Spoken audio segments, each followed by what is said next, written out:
यानंतर पुढे एक ब्रेकिंग बातमी पाहूया। माणिकराव कोकाटे यांना सर्वोच्च न्यायालयानं दिलासा दिलेला आहे। उच्च न्यायालयाला 6 महिन्यामध्ये निर्णयाचे निर्देश देण्यात आलेले आहेत। माणिकराव कोकाटे यांच्या 1995 मधील फसवणूक प्रकरणामध्ये सर्वोच्च न्यायालयाने महत्त्वाचा आदेश दिला आहे। कोकाटे यांची याचिका निकाली काढताना न्यायालयानं मुंबई उच्च न्यायालयाला त्यांच्या पुनरावलोकन याचिकेवर पुढील 6 महिन्यांच्या आत निर्णय घेण्याचे निर्देश दिलेले आहेत।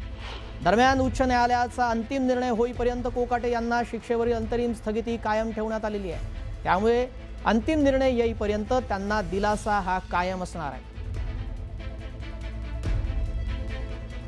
या संदर्भात अधिक माहिती जाणून घेऊयात आमचे प्रतिनिधी प्रशांत लीला रामदास यांच्याकडून। प्रशांत, सर्वोच्च न्यायालयानं कोकाटेंना दिलासा दिलेला आहे।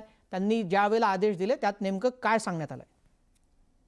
माणिकराव कोकाटे यांच्या 1995 मधील सदनिका फसवणूक प्रकरणामध्ये सुप्रीम कोर्टात सुनावणी झाली। भारताचे सरन्यायाधीश सूर्यकांत यांच्या कोर्टापुढे 3 सदस्यापुढे हे सुनावणी झाली।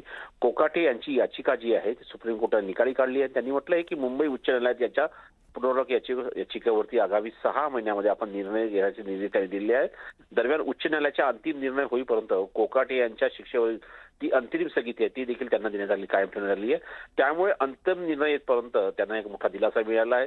महत्त्वाचं म्हणजे यावेळी जेव्हा कोकाटेच्या वकिलांनी मागणी केली होती की त्यांना स्पष्टपणे लाभाचं पद घेण्याचे देखील अधिकार देण्यात यावे, त्यावर सुप्रीम कोर्टाने स्पष्ट सांगितलं की यावर आपले कुठलेही तुम्हाला पद घेता येणार नाही। जोपर्यंत या संपूर्ण प्रकरणाचा निर्णय येणार नाही तोपर्यंत तुम्ही मंत्री होऊ शकत नाही आणि कुठलेही लाभाचं पद देखील घेऊ शकत नाही असंही सुप्रीम कोर्टाने म्हटलं आहे। त्यामुळे आता मुंबई उच्च न्यायालयामध्ये काय निर्णय होतो हे पाहणं अतिशय महत्त्वाचं आहे। नक्कीच, धन्यवाद प्रशांत, आपण दिलेल्या सविस्तर माहितीसाठी।